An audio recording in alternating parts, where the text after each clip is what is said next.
Hey, Twisted listeners, I'm Cindy, And I'm Diva and this is Twisted Listers, a podcast about murder. and Liz.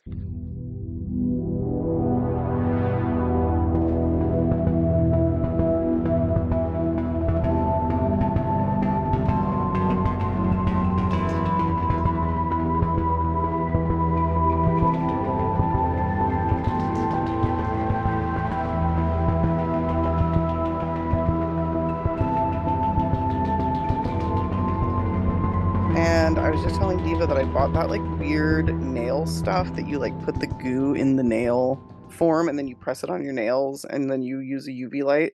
And like I did it, but it doesn't look great. And like I don't know. I ordered a UV nail light and I think I might try the like gel at home stuff because I have really weak nails and my fingers always look dirty because I work in my yard a lot and then I go try to sell food to people and it's like it's a Trying bad to glam up combo. the hands there. Yeah. Yeah, I don't want to be For like, Halloween. here's my filthy fingers, like eat this Yeah. food. Like it's horrible. Yeah. So Yeah. gotta do something. Anyway, this is part 2 of murders inspired by horror films. And my Yes. last case was an epic 43-minute long tale, which for us is Yes. like definitely on the upper end. Yes. Today's case is going to be the opposite of that for me. I'm going to We're have doing to a little medley of fun little, little bite-sized. yeah. Bite-sized, Yeah. fun-sized, candy-size murder tales. Yes. And I'm going to do that thing that you do when you're giving, like, you're reciting your report in front of your teacher or whatever, and you, like, put in filler content to, like, beef it up a little bit. So I'm going to do that just a skosh, not too Okay. much. But yeah, so just full disclosure, guys, these are going to be a couple little snacks for you, not whole Okay. meals like the last one. It's okay. Is there anything else we should talk about? No, it's spooky. I got some pumpkin spice chai. I just had a pumpkin bagel. Everything I do is pumpkin in life for the Pumpkin. next few weeks. Yeah. I'm giving Rory permission to kill our pumpkin plant today.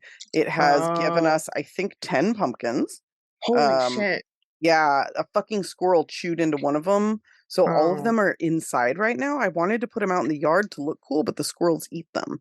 So I'm keeping them in until like the week of, and then whatever happens, Yeah. happens. But yeah, the biggest one I have is like 35 pounds, which is like fucking sizable. It's a big ass pumpkin. Wow. You're Yeah. almost like state fair level. Are you going to roast the seeds? Because that's my favorite part. I probably will. Some of them weren't. So here's something that I learned. Once a pumpkin starts to turn orange, you can remove it from the vine and it will finish ripening, but Mm. it's optimal to let it ripen on the vine. So the ones that I know ripen on the vine, I'm going to toast those seeds. The other ones, Yeah. I might do a little experiment, but I mean, 10 pumpkins worth of seeds, that's a lot. So I will take some. I will take some though. yeah, okay, I'll bring you Yeah. a bag. I absolutely will I bring you some. fucking love pumpkin seeds. Oh my God. Oh, And hell they're so yeah. good for you. They really are. Omega-3s. They are very good for you.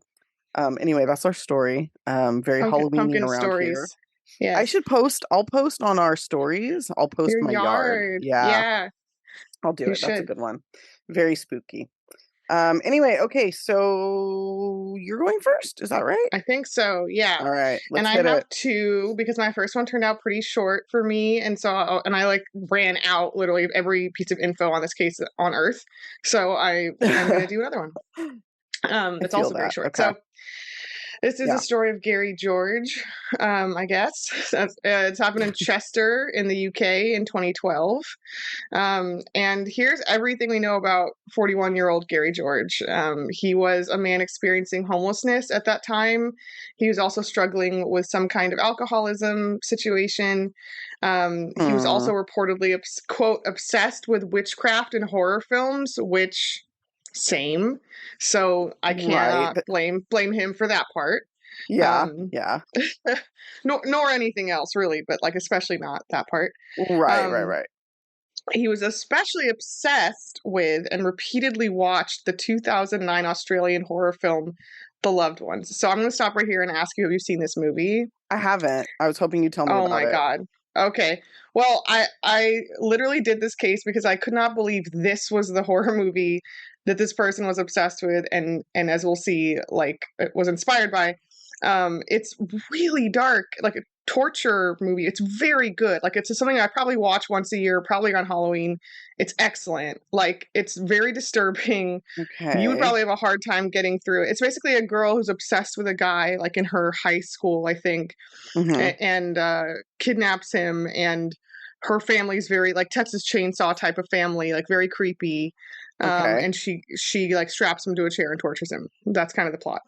I mean, I hate to say this. I feel like a real asshole for being honest about this, but like when it's a woman torturing a man, I'm far less You're more into bothered. it, yeah, I'm yeah. not necessarily more into it so much as I'm You're less less disturbed. not into it. Yeah. Yeah. Yeah. Yeah, yeah, Yeah. yeah. That's true. It is a little reversal there. But Yeah. it's just a very good movie. It's very like thoughtful and creepy and like Okay. has lots of layers to it. It's not just like Hostel, right?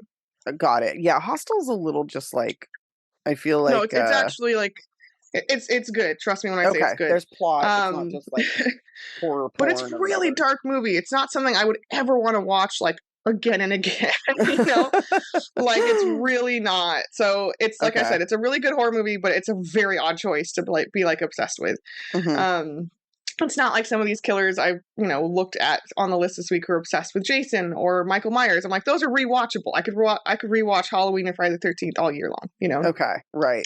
But this It's not one like that. is like really, really Oof. gnarly. Anybody who's Yeah. obsessed with it, there's probably something going on.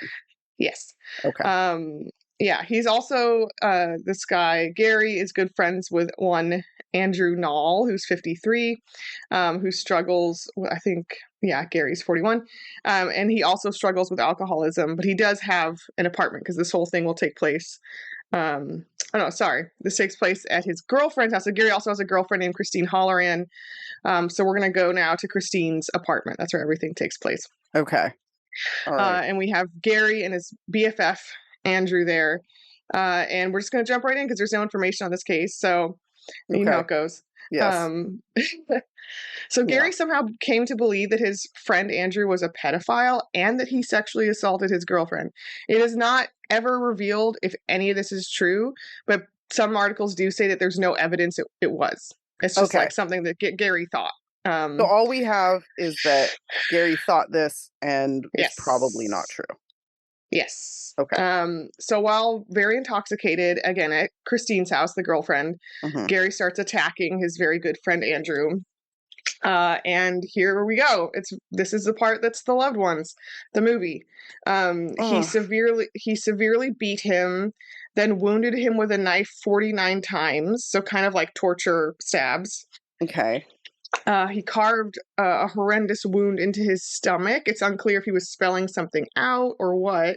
Hmm. He then poured salt into that wound, Uh-uh.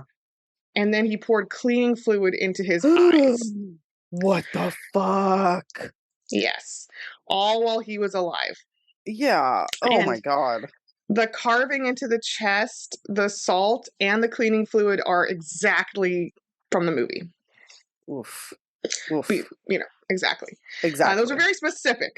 Those are very Right. specific things to do. Yes. So this actually isn't a case where Gary like admitted he was influenced by it, but it's just so obvious like that he's reenacting the movie. Right. Um, Right. yeah, that's where he's getting his ideas from. So Right. Christine later described how Gary's quote snarled and sounded like the devil while he was attacking Andrew. So he's in some kind of like very worked up Frenzied. frenzy. Yeah. Yeah. Some reports would later say that at the crime scene, investigators found quote unquote strange symbols, possibly pertaining to witchcraft, which to me kind of sounds like satanic panic bullshit. So I can't really like Yeah. confirm that happened. But like, he Right. is carving things into Andrew's chest, so it wouldn't be totally far fetched that he like throws a pentagram up somewhere. Right. It's possible. Also, but pentagrams are so like pedestrian at this point They that like are. I don't They even think are. you could definitively tie that to witchcraft. I Like, just put a pentagram sticker on my fucking like desk shelf yesterday at work. And I was like, this is right. appropriate. Right. So Exactly. it's not that controversial. I guess given the torture, it's just a little extra Yeah. sprinkle